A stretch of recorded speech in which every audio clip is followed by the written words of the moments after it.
எல்லாருக்கும் வணக்கம். நான் இன்றைக்கு ஒரு சீரியஸான செய்தியை விட்டுட்டு ஒரு மகிழ்ச்சியான செய்தியோடு வந்திருக்கிறேன். என் கையில் ஒரு பெட்டி இருக்குது, ஒரு சாப்பாட்டு பெட்டி மாதிரி இருக்குது. உங்களுக்கு உள்ளுக்குள்ளே ஏதோ இருக்கிறது தெரியுது, ஆனால் என்னன்றதுக்கான பதில் இதை திறந்தால் தான் தெரியும். அதுக்கு முதல் இப்போ வசந்த காலம் நடந்து கொண்டிருக்குது.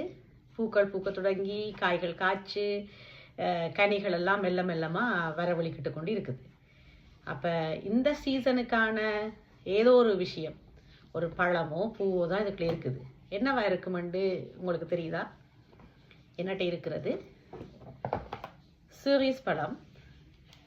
இதை ஃப்ரெஞ்சில் சீரீஸ் என்று சொல்லுவோம், ஆங்கிலத்தில் செரி பழம் என்று சொல்லப்படுது. இந்த பழம் நான் வாங்கல, என்னுடைய மகளின் நண்பின் வீட்டில் இருந்து பறிச்சு எடுக்கப்பட்ட பழங்கள் தான் இந்த பழங்கள். இது மரத்திலிருந்து ஃப்ரெஷ்ஷாக பறித்து எங்களுக்கு அனுப்பியிருக்கணும். நார்மலாக நாங்கள் சீரீஸ் பழம் வாங்கிக்க சரியான விலையாக இருக்கும். பிரான்ஸ் நாட்டில் கூட சீரீஸ் பழம் உற்பத்தி செய்தாலும் கூட இங்கே சரியான விலையாக இருக்கும். அது இந்த முறை 14 யூரோ போடுறாங்களாம் ஒரு கிலோ. நான் வாங்கவே இல்லை. சரியான இப்போ முந்தின விட இப்போ பழங்கள்லாம் விலை கூட.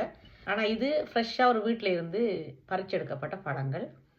அன்பாக ஒரு பெட்டிக்க வச்சு பறித்து கொடுத்துருக்கணும். இதை சுவைச்சு சாப்பிட்டு உங்களுக்கு ருசியை சொல்கிறோம்.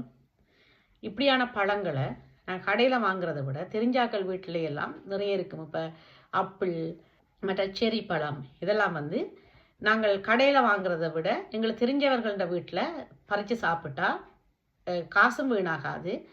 அந்த சீசனில் மட்டும்தான் இங்கே காய்க்கும், அதுக்கு பிறகு காய்க்காது. அப்போ அது நிறைய காய்ச்சி கொட்டி விட்டுரும். அப்போ அந்த காய்ச்சி கொட்டுற காலத்தில் தான் அந்த பழங்களை நாங்கள் எடுத்துக்கொள்ளலாம். அந்த வீட்டுக்காரரும் அதை அதிகம் பயன்படுத்த இயலாது. அப்போ நீங்கள் எங்கேயாவது உங்களுக்கு தெரிஞ்சாக்கள வீட்டில் இப்படி பழங்கள் இருந்தால் எடுத்து பறித்து சாப்பிடுங்கோ. வேணுமெண்டா அவைக்கு அந்த பணத்தை கொடுத்துட்டு கடையில் வாங்குறத விட பாதி பணத்தையாவது கொடுத்துட்டு நீங்கள் பறித்து சாப்பிடலாம். ஏனென்று சொன்னால் இது பயோன்னு சொல்லுவோம். இங்கே பயோ பழங்கள் பியோ பழங்கள் எல்லாம் விலை கூட, மருந்தடிக்கையில் என்றெல்லாம் சொல்லுவினோம். இப்போ மருந்தடிக்கையில் என்னட்டு பியோ பழங்களை மருந்தடிக்காமல் பூச்சிப்புழு இல்லாமல் கொண்டு வர இயலாது. ஆனால் எங்களுடைய தெரிஞ்சாக்கண்ட வீடுண்டா எங்களுக்கு தெரியும் அவன் மருந்து அடித்தவை அடிக்கலையான்னு சொல்லுவினோம், உண்மையை சொல்லுவினோம்.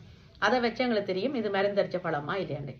எப்படி இருக்குது, அழகாக இருக்கா அந்த சீரீஸ் எல்லாம். கொப்பு கொப்பா நல்லா அழகாக பறித்து தந்திருக்கிறோம். இந்த செரி பழத்தில் நிறைய வகைகள் இருக்குது. ஒரு மஞ்சள் கலந்த செந்நிறமான செரி பழம் இருக்குது.